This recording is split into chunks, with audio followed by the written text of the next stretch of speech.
Senior management must also oversee the risk management framework's implementation. They don't have to do it themselves, but they must be kept up to date. Where is the framework? What has been implemented? What is missing? And what are the gaps? Policies and methodologies of how to do things are then done by risk management directly. And then we come to the business execution. Now, risk management obviously follows all the way down to the business execution. They monitor things. And if you look at the blue one here, compliance. Compliance is another part. People always ask me, where does compliance come in, besides audit, besides risk management? Well, Basel II does not say anything about compliance. It just wants compliance to be there. Where exactly, the regulators don't care. Typically, compliance is associated with legal. But both of them, legal and compliance, are actually addressing operational risks. I would say that compliance should be the steady companion of the business, the partner of the business, making sure that the business has no problems, that the business follows all the rules, the regulations, the laws. Whereas risk management is more the ones who keep the overview. So compliance is much more closer to the business.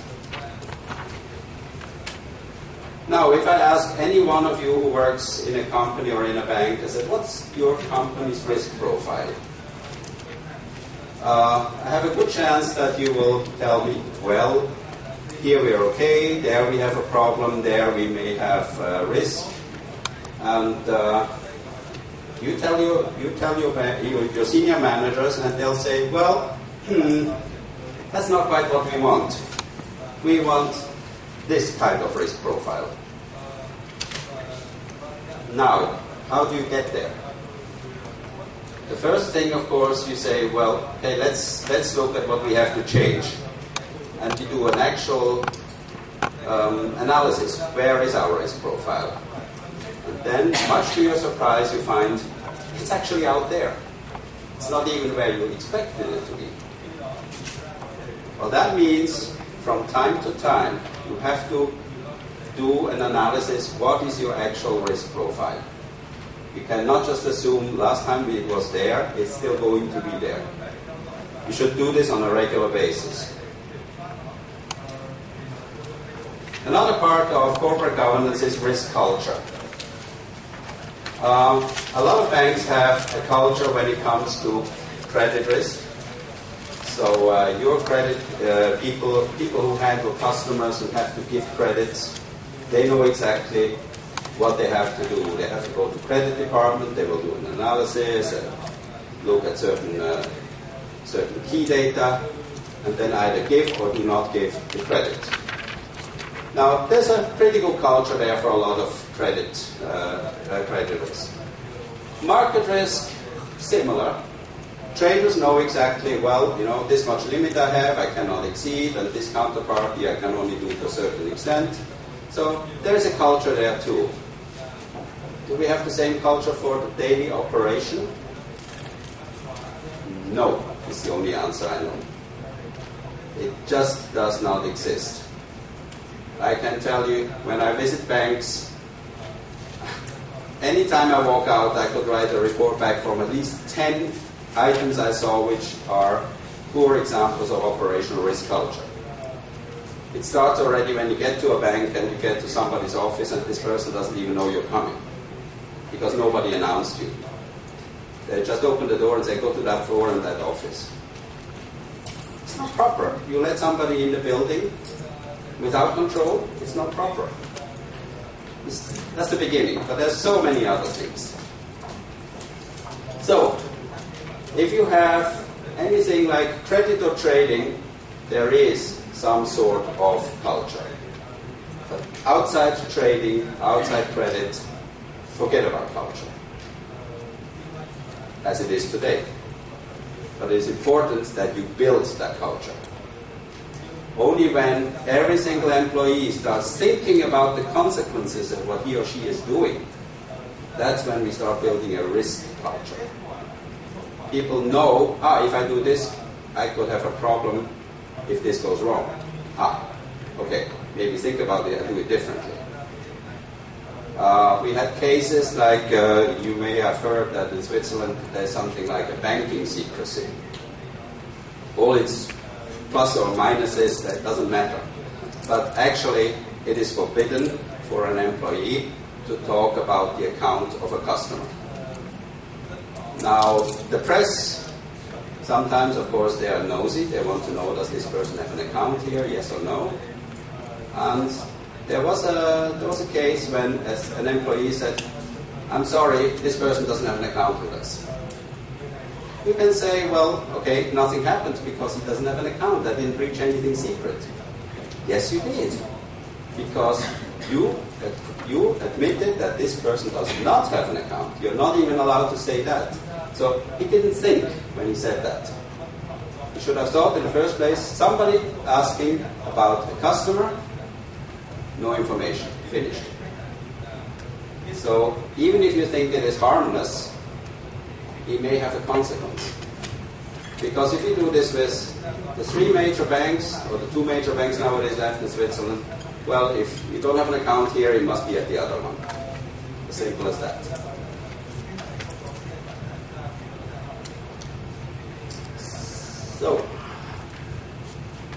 however you address your operational risk culture, this is also influenced by your operational risk management and vice versa. If your people are risk aware, it is much easier to manage your operational risks. If your people are not, then you will have problems left and right. On the other hand, if your operational risk management has a pretty good framework, pretty good procedures, and people stick to them, even though they don't want to, they just have to, otherwise they get fined or punished. Or this already will start building the culture because they start thinking of it for the wrong reasons, but they start thinking of it.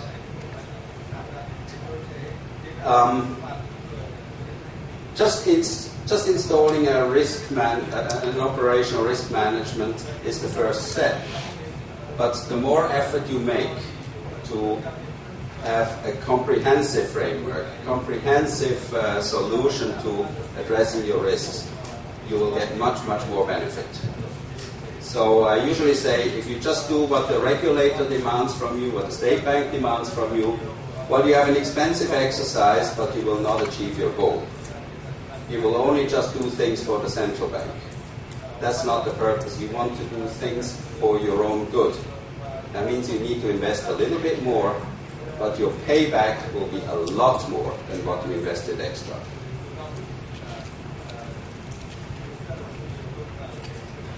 Okay, operational risk. We have different perspectives, of course. I just talked about the regulator. The regulator wants to see you doing a good job, having enough capital so that if you have a loss, that you can survive that loss without any problems. And as you'll see later on, they want to see that you have the right procedures. That's the regulatory view. Then, of course, you have executive management. Their interest is profits, as few losses as possible, and just show me the figures. You talk to an executive manager, usually they don't care much about risk, they just want to see profits, which is wrong, but that's their view. You have the line management. They're a bit more concerned about risk because they have to pay for their losses. But even they want to see business first. And losses, well, it's something they have to live with. The cost of doing business, as they call it. And then you have the operational risk team, and they have to deal with all of this. They have to put everything under one hat, as we say. They have to satisfy the management, they have to satisfy the regulators, and they have to deal with the business line, which is usually the hardest. Because how often have I heard, well, you guys in risk are just trying to stop us doing business. We're not trying to stop you doing business. We're trying to warn you not to engage in stupid business.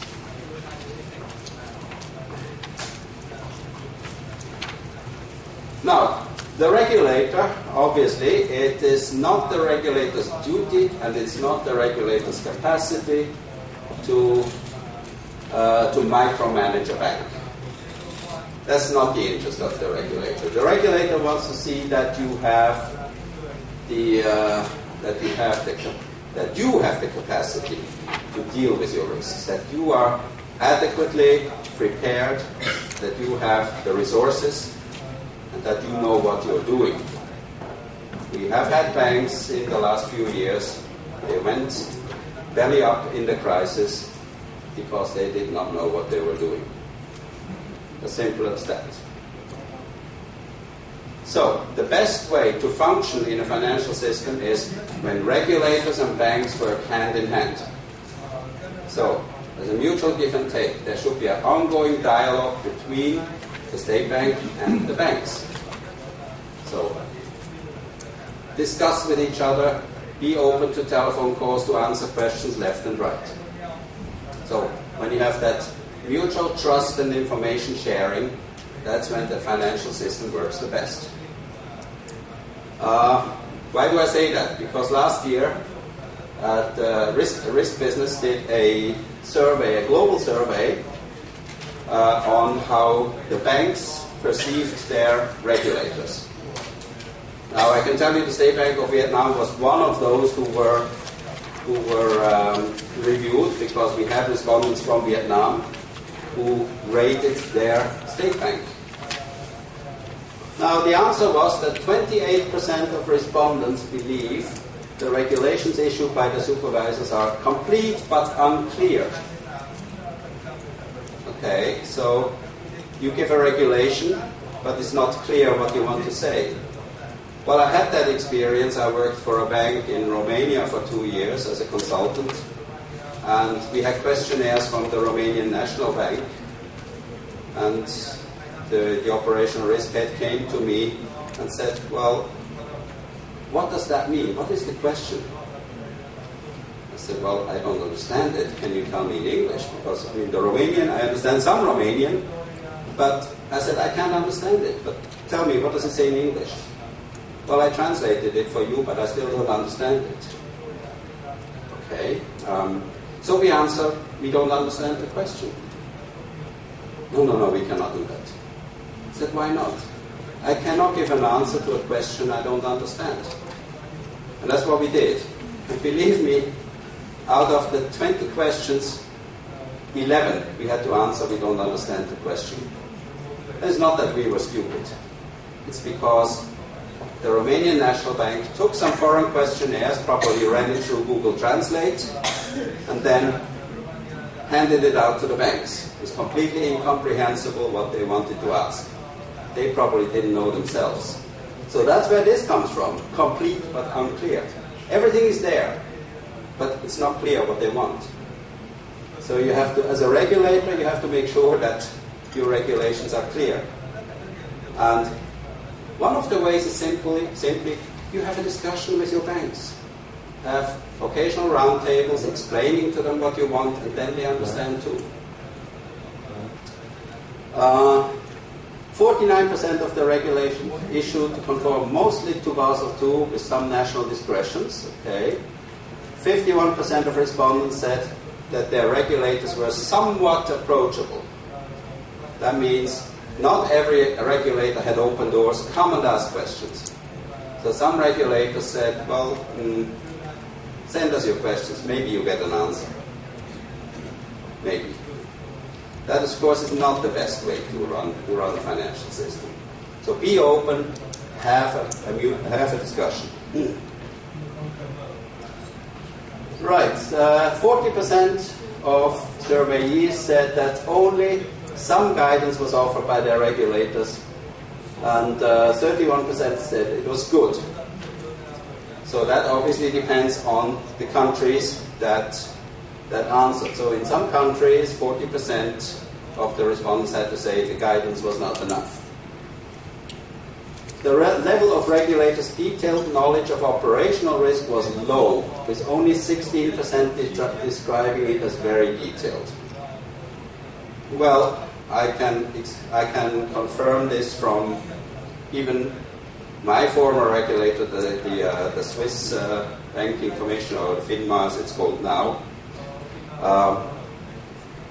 the issue there was they have university students, bright young students, they come in and work for the regulator. They never work for a bank. How can they understand operational risk? Operational risk is something you learn from seeing the business. If you just come straight from university, you may have as many mathematical degrees as you want. You can build as many models as you want, but you don't understand the business. And unless you've seen that, you will never understand operational risk fully. So there you come that regulators have a problem with operational risk. And I always advise regulators, come and work with us, come and work with the banks and learn from them. See what they're doing and try to understand. Because this will be a mutually beneficial thing. Okay. And the last slide I have here. 45% of respondents describe their regulators as being quite fair. 18% as very fair, but only 4% as very unfair. So it shows you one thing, the regulators are not trying to be mean. They're not trying to be bad to you. So they're trying to be fair, but sometimes it is the level of knowledge, the level of understanding and communication that prevents the banks having a better relationship with the regulator. 42% of respondents said regulators were good at consulting with the industry and taking some of their comments on board. So there are some regulators who said, yes, that's a good idea, we'll consider that. Now, we have not made public which regulator rated how. But if the State Bank of Vietnam is interested, we will release your own results to you. You just have to let me know. The one thing we made public is that the best regulator, according to the industry, was the Australian Prudential Authority, APRA, followed by the most active market participant, the FSA in London. And also very highly rated was the Bank of Italy. Asia Pacific, we had mixed results.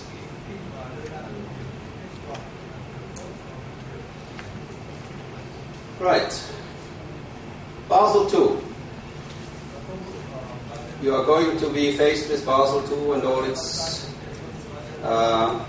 advantages and disadvantages. Basel II was the first revision of the official capital accord, which was dealt in 1996, I think, with the first revision. Basel II was first published in 2004. Its purpose was to create an international standard for banking regulators to regulate their financial markets. And it was necessary also because the initial Basel I framework was so flawed that people took a lot of detours to evade the regulation. So when you had a capital requirement for deposits, people just did off-balance sheet products, and therefore there was no capital requirement for that. But of course, the risk was still there. So Basel II addresses all these loopholes and is much more concise. Since 2006, it is applied in the major markets. The first one, again, was Australia, that pushed it 1 year ahead of everybody else. And very disappointingly, the United States, they only made it mandatory for their 15 biggest banks, and for all the rest, it does not apply. It's very disappointing, and I think it was one of the major causes also for the crisis. Because these banks, all the small banks who pushed their subprime lending, they were not subject to any of the stringent regulations. So this is the title picture of the Capital Accord. There's some interesting facts in this one. Basel II focuses on credit risk, market risk, and operational risk. Now, I don't know how many of you have actually read the Basel II Accord. Does anybody have an idea how many pages are dealing with credit? You can read it in the handouts, I know. All right, it's 125 pages. Market risk, 47. So that tells you market risk is a lot easier than credit risk. And you can talk to operational risk. How many pages would you have for operational risk? 13. That means operational risk is not important, right? It's just a little brother there, the Cinderella. How does that match with the 62% my PhD student found out in her empirical analysis? It doesn't match. And I can tell you now that I cannot recall a single corporate failure that was due to credit risk. Credit risk may have been a part of it, but nearly every corporate failure was operational risk and some were market risk driven. I cannot recall a single one that is purely credit risk. So there you go. I mean, the focus was very much on credit. Very much neglected was the operational part. I was in the consultative body for the banks when the Basel II discussions were going on with the Bank of International Settlements, the Basel Committee. And we had a lot of other things we wanted to address. For instance, borderline cases. We just didn't get there because it was getting so complicated that the whole rollout of Basel II would have been delayed. And that was certainly not in the interest of the Basel Committee. So we were promised next round, Basel III. But if you look at Basel III, it didn't happen again because there are different priorities. Okay, Basel II concept, 3 pillars. First pillar deals with regulatory capital requirements. Regulatory capital meaning I have enough capital for the risks I take. So if something goes wrong, I can survive. There are different methodologies there. Inside these pillars you have different approaches again. I will not go into them right now. I'm sure you have your own national guidelines coming up if they're not out yet. But pillar 1 is about regulatory capital. Pillar 2 is about doing things right. This is your processes, your procedures, making sure that things in the bank will go according to what you have planned. And the supervisor will come in and review this, audit you on pillar 2. They will come and say, show me, how do you manage your risks? How do you do this? How do you do that? And you may have this on paper. If it's not being lived, you have a problem. And your regulator will have the right to impose additional punishing capital on you until you have resolved that issue. We had a case with an Italian bank. They were ready to have the highest, most sophisticated approach approved.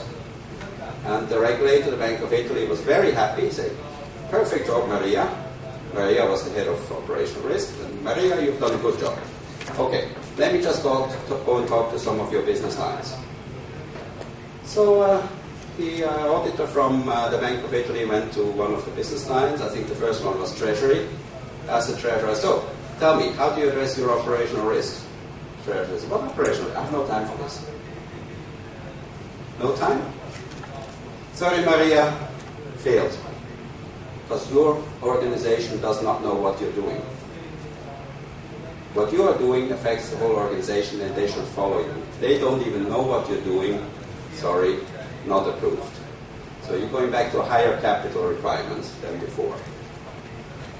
So that's where you come in. Pillar 2, very, very important. That banks need to have exact procedures, a good framework, need to prove that they can adequately manage their risks, that they're in control.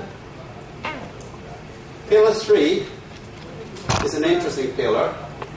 It's market discipline, it's called officially.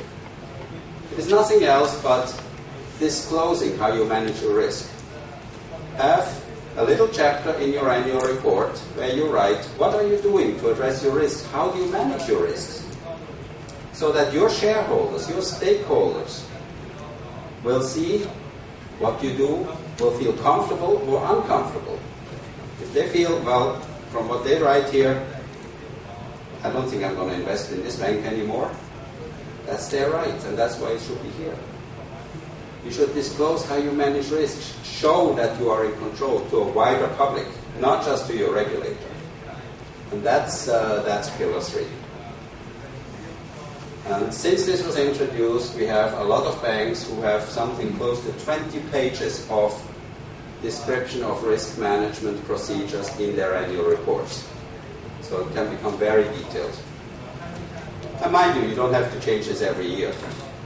If nothing much has changed, you can largely take last year's description and just make some amendments to it. Now in operational risk, we have various stages.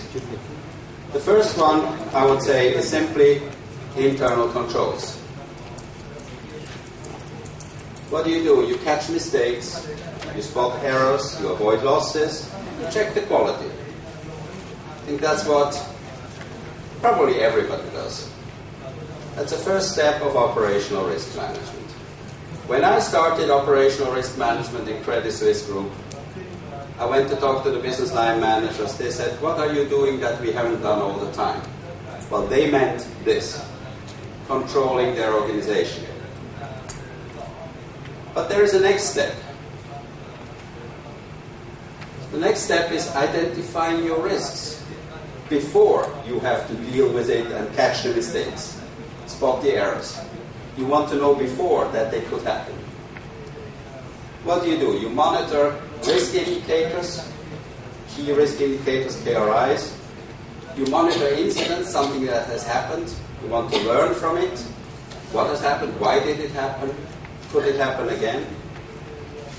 You want to conduct risk and control self-assessments. You go through your process and say, here I may have a weakness, there I may have a weakness. How bad is it? Should I do something about it? And last but not least, disaster recovery, business continuity planning. So what happens if you had a disaster? You must recover first, get back on your feet, and then business continuity plan. You must know how are you going to continue your business. You cannot stay in disaster mode all the time. So you must have an additional site where you can go and work from a different location, or whatever it takes to keep your business running ongoing until you are back to normal. And this, by the way, was very interesting.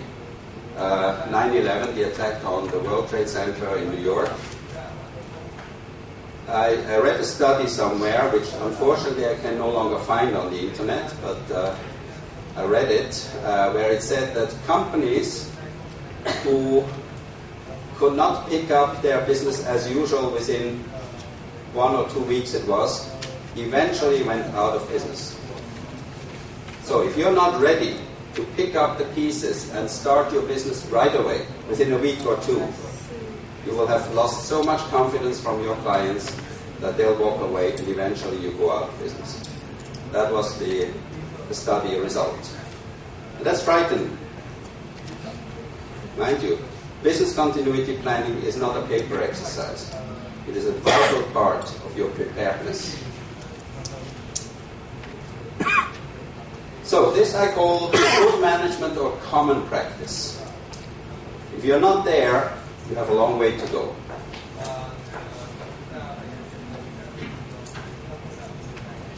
Next step, risk measurement. Now we're coming to the more sophisticated part. You start collecting loss data. We'll see later how. You start running distribution models, define tolerance levels of what you're prepared to accept, and you start calculating your capital at risk. Now this may already be too much for some of you, I'm not a mathematician either, so therefore leave this to the specialists. But again, if you're a senior manager, you must understand what's going on there. If you don't understand this, either you have to go and educate yourself, or you should quit your job. So this would be regulatory capital under Basel II, Pillar 1. So there you go. If you don't understand this, if you cannot do this, you cannot fulfill Basel II, Pillar 1, unless you're going for a very, very basic approach, if your regulator lets you. If you're a more sophisticated bank, you'll probably not be allowed to go for Pillar 1. Pillar 1 basic indicator. And the last one is then the integrated risk view. That's where you define the boundaries, you look at what is interdependent with the other one, and any other risks that come in, reputation risk, strategic risk, business risk, liquidity, anything that you haven't addressed would then be in the integrated risk view, which I will call economic risk capital allocation. So your regulatory risk capital is not necessarily the same like your economic risk capital. Basel II says also that the way you calculate your economic risk capital cannot be fundamentally different from the way you calculate regulatory risk capital. So it should be an enhancement of what Basel II's Pillar 1 is, but it cannot be something completely different. All right. If you look at this, internal controls, risk identification, serve to avoid losses and protect earnings and capital. So this, I would say, as I say above, it's good management. Somewhere into risk measurement, not all the way, but somewhere into it, you include the figures you have from modeling into your decision making to enhance your profitability.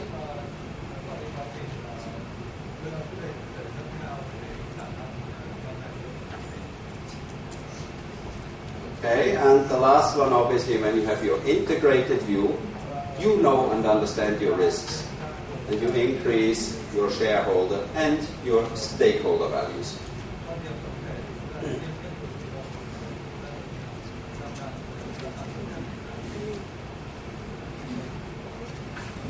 So, something completely different when you look at models. Those of you who use a credit risk model, you know that you have a given portfolio. All your loans are in a portfolio. You know what they are. You know they are complete. You have accurate figures, hopefully. Now this you run through an aggregation model, and you come up with a loss distribution which is from your portfolio. You know exactly where it comes from. The model can be complex and is important to the results.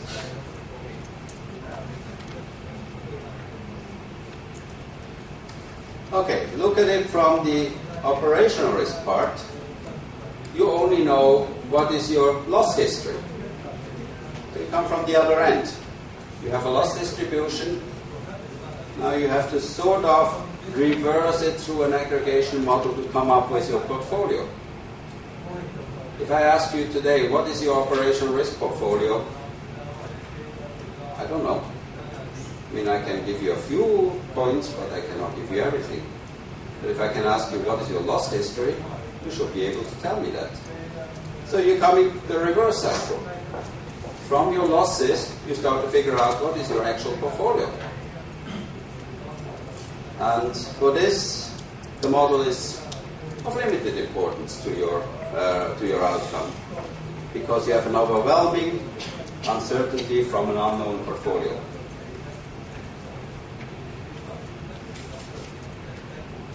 The completeness of your portfolio, even then, is hard to know, but because you may not have incurred every loss there could have been.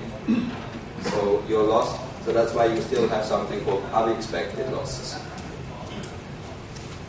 So credit risk, you know what you're dealing with. Operational risk, you have to guess what you're dealing with. There's also another aspect. When you enter into a transaction, be it a credit, be it a foreign exchange transaction, be it anything else, you do it with the purpose of making money. Without fees, without commissions, there is no deal. Okay, so you take a risk for compensation. You want money for that. Now, what about operational risk? You don't get paid for dealing with your operational risk. You have to deal with operational risk from all the other people who make money with their transactions. So you're completely different. You're not a profit center that incurs risk. You have to defend a risk that you have to be given. So that's the only risk that is actually different from the others. You're not entering into operational risk with the purpose of making money. You have to deal with it. There's no benefit, no profit center possible. Okay, we'll break in a moment, so just let me finish this part. So back to basics. Risk modeling for me comes at a later stage. It's not the first priority. The first priority is to avoid losses, not to have enough capital. I remember a good friend of mine who was with me in the Basel II working group. He became the operational risk modeler for Citigroup. He said at the conference, I don't care if my people lose money. I just want to know I have enough capital. Well, for his job, that may be right. But if I'm the CEO of that bank, I don't want to lose that money in the first place. Yes, I want to have that capital, but I don't want to lose the money. So pillar 2, much more important than pillar 1, in my opinion. My former boss, Dr. Hans-Ulrich Dörig, became later on the chairman of Credit Suisse Group. He wrote in 2001 in the Risk Management Association Journal that it is more relevant to understand and manage operational risk than to put a regulatory value to it. So, of course, that was before Basel II. He said, yes, there's talk about capital for operational risk. That's fine, but it's more important to understand your risk and to manage it. And Till Goldiman, who is the father of credit metrics, one of the premier first models to run credit risk, he wrote in Risk Magazine in 2003 that good risk managers will continue to rely less on techniques and more on curiosity and, above all, common sense. Comes back to risk culture. Think while you work. Common sense. The defense walls, everybody who has something to fear has a wall. That used to be in the Middle Ages. And there are 3 walls. You have an organizational defense and you have an operational defense. The organizational one, you have business line management. They have to deal with their risks. You have risk management and compliance, who will help you deal with the risks and see what you haven't seen in the business line. And last but not least, you have internal audit, who checks on you. On the operational side, you manage, you monitor, and you measure. So these are the lines of defense. The organizational defense, business line management, you install, implement proper risk return thinking, not just profit by all means. So you have ongoing monitoring of positions and inherent risks. For risk management, you are a combination of a watchdog and a trusted advisor. You have a harmonized approach, and you are a partner of the business. And the internal audit, obviously, they come in and do their snap checks, they do their in-depth investigation into a small part of what you're doing. They cannot do everything.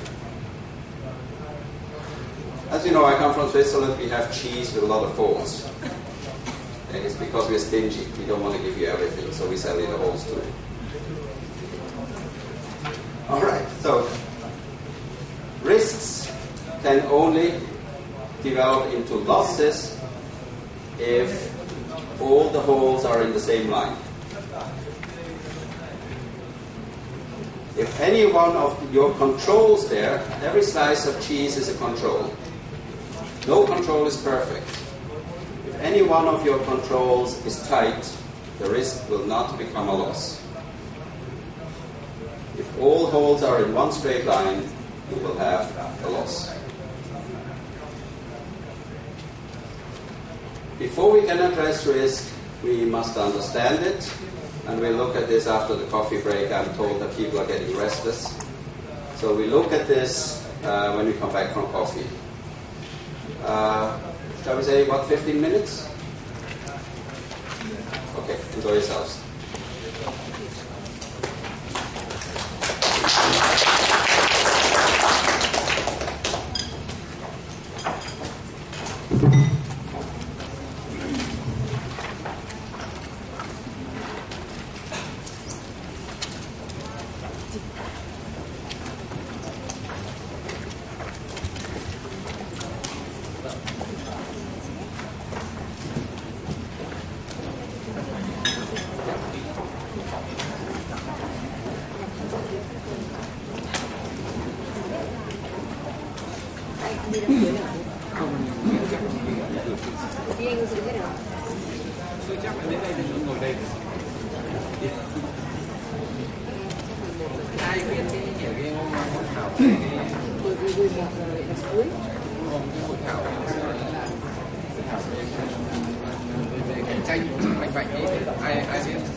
Đấy là cách nói cách nói đưa ra cái ví dụ đưa một cái tiền rất là mạnh. Đấy thì chỉ có cảm xúc trong người nghe để cho đưa về cái thực nghiệm chuyên gia.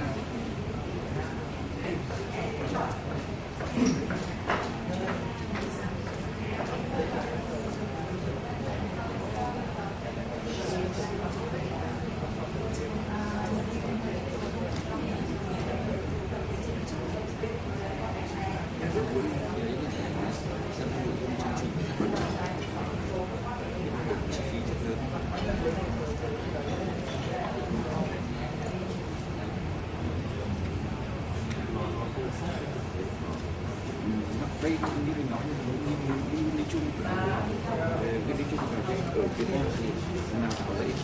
Đúng không, như ông nói về do cái chi phí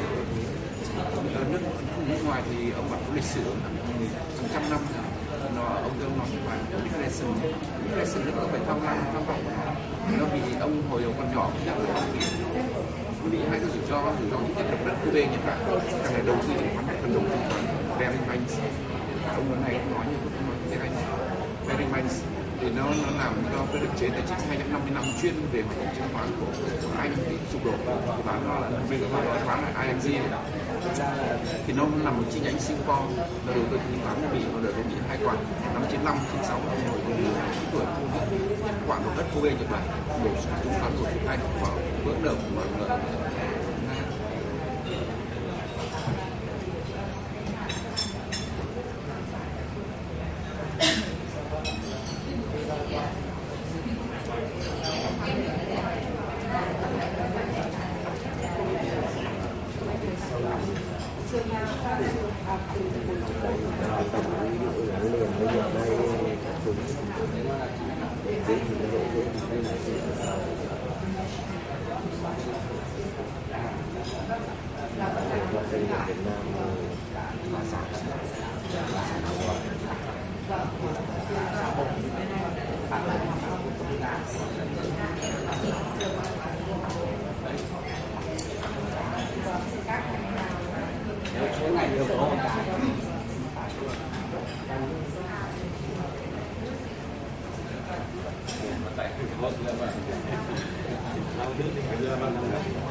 Who told you?